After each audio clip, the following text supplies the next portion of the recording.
bienvenue pour ce premier plateau télé face-off de la saison, dans le but un petit peu d'analyser et de décrypter cette saison Covid un peu atypique. On est en présence de Sébastien Oprandi, manager général, double casquette cette année, assistant coach également, Eric Blais, head coach des Rapaces de Gap, et Aurore Granvoinet, préparatrice physique. Donc on va commencer par Seb, si tu peux nous dire un petit mot sur cette saison clairement atypique et drôle dans un point de vue gestion de crise. Écoute, c'est vrai que ça a été une année très particulière. On a commencé l'année en essayant de se projeter dans le temps et essayer d'imaginer à quoi ça pourrait ressembler. Force est de constater que tous les prévisionnels qu'on a fait n'avaient rien à voir avec ce qu'on a vécu. Donc ça a été compliqué et assez rapidement, mois d'août, mois de septembre, on est rendu à de la gestion au jour par jour. Que ce soit dans les choix pour se projeter sur les joueurs, sur les plans. On ne savait pas si on allait jouer, pas jouer, ça a été compliqué. C'était compliqué pour Eric, ça a été compliqué pour Aurore. On a défait, ça a été ça un peu toute l'année. Par contre, le fil conducteur, ça a été quand même de travailler tous ensemble. On a eu vraiment tout le monde a tiré dans le même sens, que ce soit bien sûr les joueurs, le staff, mais bien au-delà, tous les salariés, nos bénévoles. Vraiment tout le monde a été uni et c'est ça qui ressort de cette année. Financièrement, on ne sait pas encore comment on va se retrouver à la fin de l'année. On n'a pas encore eu l'aide de billetterie que tous les clubs ont eu, mais ça devrait pas tarder. On se rend compte qu'il y a beaucoup de solidarité, que le club compte beaucoup pour les gens. Sportivement, on est très satisfait de la saison. On finira au pire 4e, on aimerait bien aller chercher cette 3e place. Je pense que tout le club le mérite. Et moi, ce que je peux dire sur le groupe, c'est qu'on a vraiment un groupe extrêmement sain. Tout le monde, personne ne se tire la couverture à soi. Tout le monde travaille pour le copain d'à côté, et que ce soit à tous les niveaux dans le club. Donc je pense que ça a été, dans une période aussi compliquée psychologiquement, mentalement, ça a vraiment été de chacun être à sa place et cette ambiance saine et que tout le monde bosse fort malgré tout a été bénéfique pour avoir les résultats qu'on a eu cette année. Et comme tu le disais, du coup, les résultats cette année qui sont plutôt positifs, est-ce que la plus grande frustration, c'est de ne pas pouvoir avoir du public dans ces tribunes qui puisse profiter de cette équipe ? Oui, fortement. Ça fait mal au cœur par moment de ne pas pouvoir partager avec le public, nos partenaires. On voit qu'il y a un engouement derrière et c'est vrai que ça serait, on vivrait vraiment, tout le monde vivrait de plus belles heures encore. Alors j'espère qu'à travers les réseaux et les projections qui sont sur Fansite ou autres, les gens ont pu un peu prendre du plaisir à suivre cette équipe-là. Mais oui, ça fait mal au cœur. Le dernier match en date, c'est à Rouen. Se dire si les gens avaient pu partager ça, la patinoire aurait été pleine à craquer, ça aurait été une fête incroyable. Je pense que Gap aime le hockey et son club de hockey, et c'est dans des moments comme ça qu'on aime à partager. C'est sûr qu'on est passé par toutes les émotions sur les 2 dernières années et quand ça allait mal, on était tous ensemble. On aurait aimé partager justement quand tout roule et tout va bien et qu'on prend tous du plaisir de pouvoir communier avec eux. Et c'est vrai que ça n'a pas été facile toute l'année.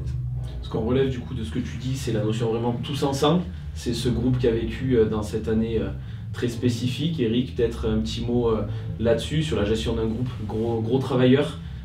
Les gars étaient solides, ont participé activement à la préparation. On en discutera avec Aurore tout à l'heure. Mais dans la gestion de groupe, qu'est-ce que toi tu peux nous dire sur le travail des gars malgré les périodes de confinement ? Oui, c'est sûr que ça a été une année particulière, mais on a la chance d'avoir un bon groupe, un bon noyau.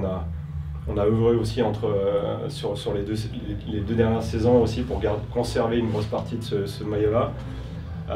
Les gars ont été irréprochables, quoi. Franchement, dans la gestion de cette crise, que ce soit sur la glace, en dehors de la glace. Donc ils ont été irréprochables dans l'attitude, l'implication, il y a rien à redire. Non, ça a été dur. Comme a dit Sébastien, ce qui a été compliqué, c'est qu'on est passé par plusieurs étapes cette saison et il a fallu s'ajuster à chaque fois. Et à chaque fois, les joueurs ont répondu présent. Ça a été dur mentalement, vraiment.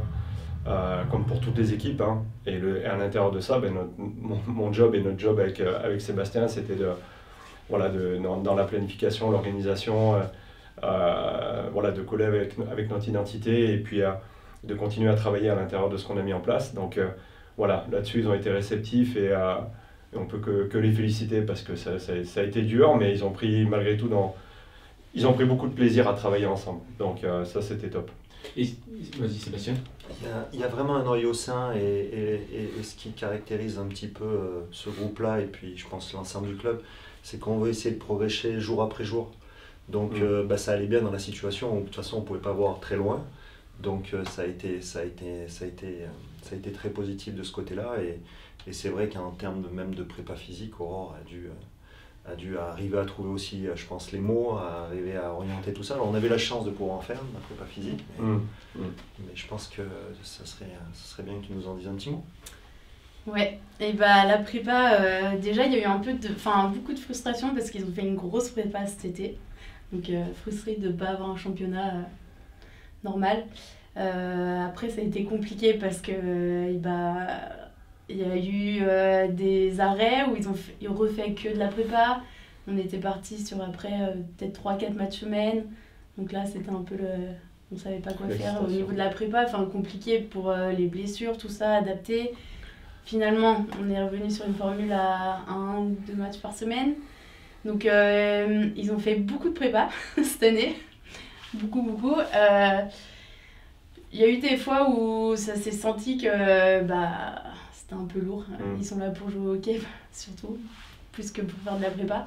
Après, franchement, comme tout le monde l'a dit, c'est des bosseurs, donc ils ont toujours travaillé. Après, je pense que j'ai essayé d'être vachement sur la prépa à l'écoute un peu de leurs besoins et de leurs envies, justement, pour pas qu'ils lâchent en cours de route, pour que ça reste un peu motivant pour eux. Donc là-dessus, comme a dit Eric et Seb, ils ont été irréprochables, ils ont super bien travaillé et puis ils ont fait du bon boulot. C'est dommage que la saison n'ait pas été complète. Complète. Ouais. Mais ils se sont retrouvés aussi dans une situation, saison finie au mois de mars, confinement l'année dernière. Certains, sans aucune visibilité, on a finalisé les contrats, c'était deuxième quinzaine de juin.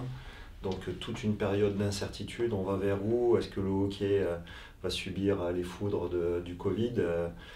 Est-ce qu'on va arriver à passer au travers? Est-ce qu'il faut qu'on fasse autre chose que du hockey? Il y a eu tout ça quand même tout autour dans leur tête et c'est vrai que c'est compliqué. Alors on n'en est pas encore sorti et on imagine que la suite sera pas forcément toujours évidente, mais on a envie d'être positif.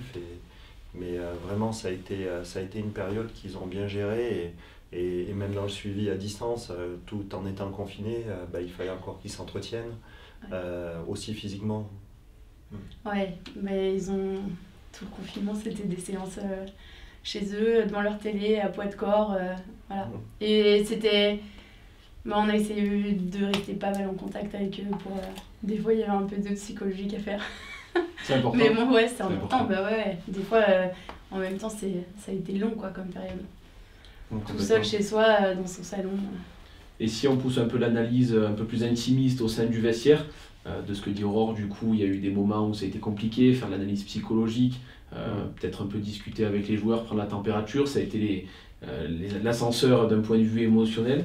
Eric, peut-être toi au sein de ton vestiaire, est-ce qu'il y a des gars qui sont sortis du lot? Est-ce qu'il y a des meneurs d'hommes? Ou est-ce que c'est plutôt la cohésion d'avoir quelques leaders comme Chad Langlais et Gutierrez qui sont là depuis un moment, avec des petits jeunes derrière qui veulent pousser, parce qu'on n'en a pas parlé, mais c'est vrai que Maxence Bortino a intégré l'équipe, Louis Cyr, Paul Joubert, c'est des petits jeunes locaux, c'est super important.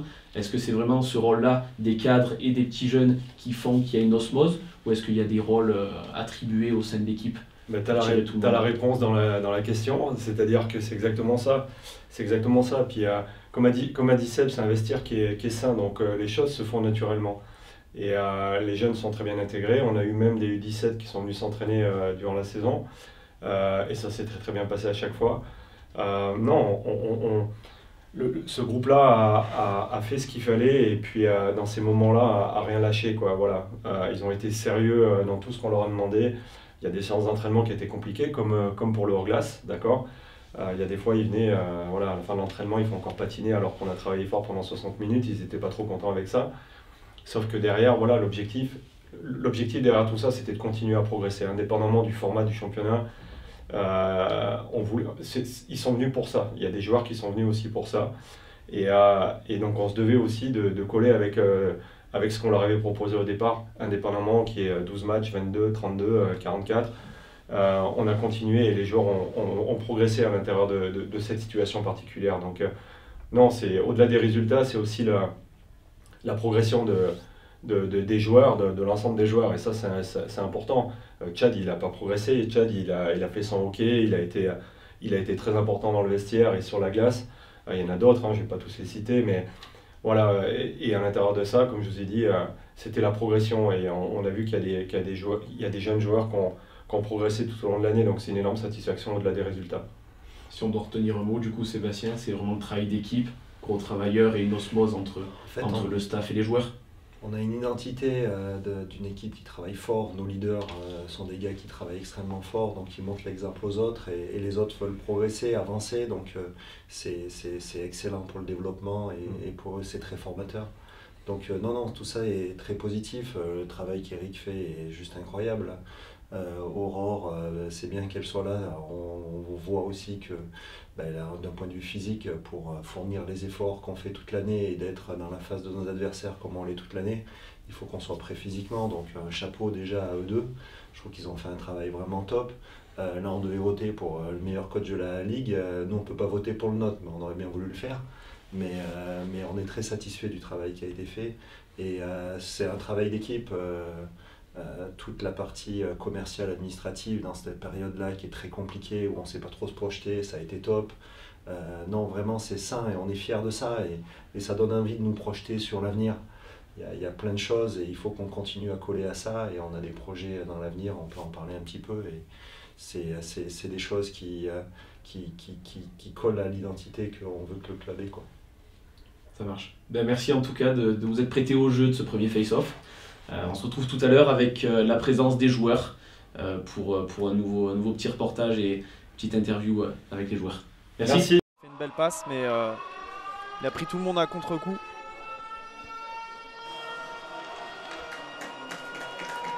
En tout cas, c'est Vondracek à la réalisation là, qui était au nez à la barbe de Pintarik, là, qui a pris un lancer à bout portant. Et ça fait un 0. Et le doublé de Roman Vondracek qui vient récupérer ce palais au nez à la barbe de Pintarik et offrir le 2-0 pour les Rapaces de Gap. Oui, donc voilà, ça fait le travail paye car depuis tout à l'heure on met des palais à la cage avec beaucoup de trafic. Je ne sais pas s'il y a un ralenti, mais on verra Bostan Golicic qui voit. On se retrouve sur cette deuxième partie du plateau télé Face-Off en compagnie de 3 jeunes joueurs, Louis Cyr, Maxence Bortino et Paul Joubert. Tous les 3 formés à Gap, c'est une fierté de les avoir dans le groupe des Rapaces. Je vais leur laisser la parole, leur donner un petit peu le temps de nous analyser cette saison. Louis, si tu veux commencer. Collectivement, je trouve qu'on a fait vraiment une bonne saison. On a respecté nos objectifs. On a encore l'objectif là, pendant ce match de finir 3e. Personnellement, j'ai fait une vingtaine de matchs. J'ai pu aller jouer un peu avec Marseille. Et j'ai fait une bonne saison. J'espère continuer sur cette lancée et on verra bien l'année prochaine ce que ça donne. Et d'un point de vue groupe, comment vous avez ressenti cette année Covid? Ça s'est bien passé quand même au sein du vestiaire, il y a eu une bonne entente? Ouais, on a très bonne ambiance. On a une très grosse ambiance quand même pour une saison. Bien intégré, surtout. Toi Paulo, c'était déjà l'année dernière. Ouais. Tu connaissais la plupart des joueurs. Ouais. Maxou, cette année, tu t'es bien entendu avec tout le monde. Très bonne ambiance. Première saison pour toi, Max, porter le maillot Magnus Rapaces de Gap, c'est une fierté, je pense. C'est une fierté, ouais. Tu as été formé quand même localement, tous les 3. Mais ton ressenti de porter le maillot bleu des Rapaces avec l'équipe première? Ouais, c'est une fierté parce que pour tout jeune, c'est le but d'arriver en Magnus, donc ouais, c'est une fierté. Paul, retour du coup, petite expérience en Finlande. Revenir sur ces terres à Gap, ça doit être toujours un plaisir. Je pense que les supporters étaient heureux de te voir à l'Alp Arena, le retour. Ouais, moi aussi, très content de revenir dans un pays que je connais très bien, du coup. Non, je suis content, c'est un bon environnement, on a un groupe vraiment soudé, puis avec une ambiance quand même très rare dans une équipe. Ouais, malgré le Covid, malgré les phases de confinement, les incertitudes liées à cette pandémie, le manque de visibilité sur le championnat, il y a quand même eu une belle équipe, une belle osmose et je pense que ça se ressent au niveau sur la glace aussi. Ouais, et puis c'est dans ces moments-là qu'on voit que les vraies équipes, quoi. L'état d'esprit qui paye. Ouais, vraiment. Bien soudés tout le long de l'année. On allait chercher les bons titres, les bons matchs. Et sur la préparation physique, vous avez peut-être un petit mot à nous dire pour les joueurs qui sont un peu plus anciens, c'est plus ancré dans leur habitude, mais pour vous qui intégrez un petit peu la Magnus, comment ça s'est passé cette préparation physique qui a été super importante avec la phase de confinement où on est resté pas mal à domicile. Comment vous avez travaillé à ce niveau-là sur la préparation physique de l'intersaison? C'est Max qui nous a tout appris. Hein. Il a beaucoup travaillé. Tous les jours à la muscu. Max, gros leader du coup, il intègre direct l'équipe, petit jeune, mais leader du groupe en muscu. Mais leader du groupe en muscu. Ouais, c'est déjà pas mal. On voit à travers ça qu'il y a une super ambiance au sein de toute l'équipe et je pense que ça se ressent sur la glace. Après, est-ce que vous avez un petit mot quand même à dire à nos supporters, à nos partenaires? C'est frustrant, je pense, pour vous de jouer sans public? Ouais, vraiment. Puis ça se fait ressentir quand même. De jouer dans des patinoires vides, que ce soit ici ou dans les autres clubs, c'est la même chose. Les premiers matchs, ils étaient compliqués de s'habituer. Ouais, c'est compliqué à se mettre dans le rythme. On s'y fait, mais après on espère que l'année prochaine, tout le monde va revenir. Ça va mieux. Ouais, après on peut leur dire merci parce que le soutien. Le soutien sur les réseaux, on voit qu'il y a beaucoup de messages. On ne se sentait pas seul en tout cas. C'est sûr. Merci aux partenaires aussi. Merci de nous faire confiance. Pour jouer le jeu. Même dans ces moments-là, c'est aussi compliqué, quoi. Et Max, toi, du coup, on va un peu appuyer sur toi puisque tu intègres quand même cette équipe des Rapaces de Gap. On a quand même vécu des matchs avec du public où on avait une superbe ambiance. Pour pas être chauvin, je pense qu'on a la meilleure ambiance en France. Ça fait quoi du coup de monter sur la glace avec toute la team devant une patinoire presque pleine à craquer? Encore une fois, c'est une fierté. Hein. C'est une fierté de jouer devant autant de monde, avec les copains aussi. Ouais, c'est un vrai groupe de potes qu'il y a cette année dans le vestiaire. Un vrai groupe de potes. Franchement, on s'entend bien, il n'y a pas de mise à l'écart, de groupe. Vous avez tout de suite été intégrés par les leaders de l'équipe. Un régal. Mais si on doit garder un mot de cette saison, mis à part Covid, on va agiter. Comment, sur le ressenti, malgré ces montagnes russes, un coup championnat, un coup pas championnat, ça s'arrête, ça recommence, manque de vision. Étrange, d'un premier point de vue, après étonnante, parce qu'on a réussi à faire de belles choses. Grâce à ce groupe. C'est ça, franchement c'est étonnant. Les objectifs? Ouais, les objectifs, on a réussi à tous aller dans le même sens et obtenir ce qu'on voulait, quoi. Et tout se passe bien du coup au sein du vestiaire avec Sébastien Oprandi, manager et assistant coach, et Eric Blé, head coach. Je pense que ça n'a pas dû être facile non plus pour eux. Non. Ils ont quand même été là pour vous, je pense, à vous soutenir, à vous pousser et à garder cette ligne de conduite avec les objectifs, comme tu disais, Paul. Puis ils ont dû trouver des solutions à chaque fois. C'est compliqué aussi pour eux de gérer les plannings, les départs, tout. La gestion au jour le jour. La gestion au jour le jour, à mon avis, c'était compliqué pour eux. Bon, mais en tout cas, je pense que je parle au nom de beaucoup de supporters et de partenaires qui nous ont fait ce retour-là. Ils sont fiers de vous voir dans l'équipe, d'avoir des jeunes formés localement qui intègrent l'équipe première. Il n'y a pas beaucoup de clubs qui donnent cette opportunité aux jeunes. Et on constate que ça paye. 3 jeunes Français, pour la plupart gapancés, on va dire de cœur, même si vous n'êtes pas nés ici. Mais je pense que c'est une fierté. On est fiers, les supporters sont fiers de vous voir là et ils ont très hâte de vous retrouver à l'Alp Arena et je pense qu'ils seront tous derrière vous. Ouais, je pense qu'on a encore plus hâte que. Je pense, honnêtement. Ça va être l'année prochaine. On croise les doigts pour que ça reparte le plus rapidement possible. Bien sûr. Merci à tous. Merci. La récupération de Colotti Fabien qui ne s'est pas posé de questions, cage ouverte et ça fait 2-0, opération Rapaces de Gap, attention, c'était oh quel but en pleine lucarne de la part de... En tout cas le résultat c'est le 3e but pour les Gapençais. Ah, il est superbe but de la part de...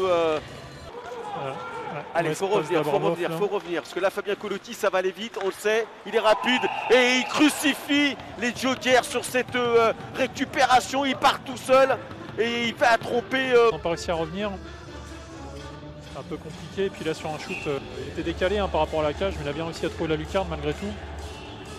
Là, se prendre un but en supériorité numérique, ça fait toujours mal. Les joueurs, attention, ça part côté Rapace avec fort. C'est un but sur cette belle passe et la récupération de la palette qui va trouver le fond des filets des Jokers une nouvelle fois. Alors, encore une contre-attaque. En compagnie de quelques joueurs, Fabien Colotti, Fabien Bourgeois, le capitaine Romain Gutiérrez et Dimitri Tillet. Alors le but, ça va être un petit peu d'analyser et de commenter cette saison clairement atypique avec le Covid. On va peut-être commencer par le capitaine Romain Gutiérrez. Toi, comment tu peux nous analyser un peu cette saison d'un point de vue humain, d'un point de vue sportif, avec ces coupures, ce manque de vision? Comment tu l'as vécu? Ça a été assez difficile déjà l'intersaison. Voilà, on ne savait pas comment le championnat allait reprendre, si c'était 44 matchs, enfin voilà, quelle formule a été choisie par la Fédé. Donc on a joué, à partir de septembre, on a très bien démarré. On a eu une petite coupure à cause du confinement. Donc ça a mis un peu l'équipe un peu dans le mou parce qu'on n'avait pas de rythme, on n'avait rien du tout. On était à la maison cloîtrés, donc assez difficile. Et derrière, pour le mois de décembre, ça a été, voilà, on est parti sur les chapeaux de roue, une belle jusqu'à la fin. Et il nous reste encore quelques matchs. Et voilà, on essaie de bien terminer et finir sur une bonne note. On va revenir un peu sur ce moment, sur ce deuxième confinement au mois de novembre. Vous avez quand même continué à vous entraîner. Comment ça s'est passé? Vous étiez à la maison, en visio, avec la prépa physique, je présume? Ouais, ça a été une saison différente, surtout à cette période-là, parce qu'on a dû beaucoup s'entraîner à la maison, après beaucoup s'entraîner en salle de muscu, alors que d'habitude, il y a beaucoup de matchs, donc on ne s'entraîne pas énormément. Donc là, ça a été vraiment différent pour nous. Ouais. Et toi, de ça, on n'avait pas trop en fait, de vision à ce moment-là, on ne savait pas comment se projeter, parce qu'on ne savait pas combien de matchs on allait jouer, si même on allait jouer devant du public, pas de public, quand est-ce qu'on allait reprendre les entraînements. Donc je pense que pour un sportif de haut niveau, c'est assez difficile de se préparer dans ces conditions-là, mais je pense que tout le monde l'a pas trop mal vécu, on a un bon groupe de travail et je pense que justement c'est ça qui fait aussi la réussite de notre saison. On va revenir un peu sur ce groupe de travail, ces choses qui reviennent. Les gars travaillent fort, les gars travaillent beaucoup. Il y a une belle osmose apparemment avec les leaders du groupe et les jeunes qui sont intégrés dans la Magnus. Dimitri, tu veux nous dire un petit mot sur l'entente au sein du vestiaire? Ouais, on a eu vraiment une bonne ambiance dès le départ. Puis on a pas mal de francophones aussi, ça a peut-être aidé, les liens. Et on a intégré les jeunes du club dans l'équipe première, donc c'est sympa. Et voilà, ils nous font rire quand on en a besoin. Et après, on travaille tous dans le même sens, que ce soit hors glace ou sur la glace. On a eu beaucoup de hors glace cette saison, puis on a quand même pas baissé les bras jusqu'à la fin et on a été sérieux jusqu'au bout. Ouais. Je pense que ça se voit sur la glace, ça se voit sur les résultats aussi de ces derniers matchs. On a l'impression que c'est une bande de potes qui est sur la glace, qui travaillent ensemble. C'est un groupe plus que d'individualité comme on peut le voir sur d'autres clubs. Fabien, si tu veux nous expliquer un peu ça. Le noyau est resté assez similaire à celui de l'an dernier, donc on se connaît tous bien. Ça fait longtemps qu'on se côtoie maintenant, donc c'est plus facile. En plus, tout le monde s'entend bien à l'extérieur. On se voit, cette année un peu moins avec les fermetures des restaurants et tout, mais on avait l'habitude de se voir un peu à l'extérieur. Donc c'est vrai que c'est une vraie bande de potes et je pense que ça se ressent à l'entraînement et sur les matchs. Et comment vous avez vécu ce manque de public au sein de la patinoire? Ça doit être frustrant au début de jouer dans le silence, dans le calme, d'entendre les crosses qui claquent. Si vous pouvez nous dire un petit mot là-dessus. Au début, je pense qu'on a été plutôt excités parce qu'on a attendu vachement longtemps à jouer des matchs. Donc moi, personnellement, je l'ai ressenti comme ça. J'étais assez excité des 2 premiers matchs. Après, c'est sûr que voilà, faut se motiver autrement pour venir et pour jouer ces matchs, mais on est plutôt pas trop mal arrivé au vu des résultats. Et puis voilà comment je l'ai ressenti personnellement. On a pris l'habitude surtout. On a pris l'habitude voilà, on entend tout sur la glace. La communication entre les joueurs, le bruit du palais, les coachs qui gueulent, les arbitres qui gueulent aussi. Donc voilà, on a pris l'habitude. Après, c'est sûr qu'il va y avoir beaucoup d'excitation pour la nouvelle saison si il y a le public. On l'espère. Ce qu'on espère aussi, mais voilà, faut... Dans des moments difficiles, tout ça, c'est sûr que le public ça aide. Ou quand vous gagnez que 1-0, voilà, ça pousse. Donc voilà, vous êtes aidés. Donc là, on s'est battu toute l'année sans public, avec juste notre groupe, notre caractère, et je pense que c'est ce qui a fait la différence aussi. Donc c'est plus le mental aussi, la cohésion de groupe au sein du vestiaire qui a joué dans ces moments durs. Quand tu dis à la fin, quand il manque un but, ça manque de pousser, donc c'est peut-être cette cohésion-là qui a fait que voilà, les petits jeunes sont là, on a envie d'y aller, quoi. On a envie de partir à la guerre tous ensemble, et c'est dans cet esprit-là, on va dire, que la saison se construit et va se terminer. S'il y a un mot à retenir sur la saison, c'est celui-là, c'est le travail d'équipe. Ouais, le travail d'équipe, l'ambiance et puis le groupe qu'on a construit tout au long de l'année. Ça a été une force pour nous, et sans public, comme tu dis, on avait du caractère, on avait une certaine confiance en nous qui a fait qu'on a su retourner certaines situations favorablement. Et ouais, on va pousser jusqu'au bout, et je pense que l'ambiance est bonne et restera bonne jusqu'à la fin d'année. On l'espère. En tout cas, merci de vous être prêté au jeu de ce face-off. On va remercier les supporters qui nous suivent à distance à travers les réseaux sociaux au niveau de la communication. Facebook, Twitter, Instagram, TikTok, voilà, on a développé pas mal de choses là-dessus. Vous avez vachement joué le jeu, on tenait aussi à vous remercier, nous, d'un point de vue staff qui travaille avec vous. Vous avez joué le jeu avec les partenaires. C'était leur envoyer l'appareil, puisque les partenaires ont tous joué le jeu cette année, ils nous ont tous laissé les partenariats, les montants, ils ont fait les virements quand on en avait besoin, donc on tient à les remercier à travers ce plateau télé aussi, et les gars ont été moteurs, ils nous ont vachement aidés dans ce contact et dans cette proximité qu'on a avec les partenaires et la ferveur qu'on a à Gap au sein des Rapaces. Ouais, grand merci. Merci. Merci.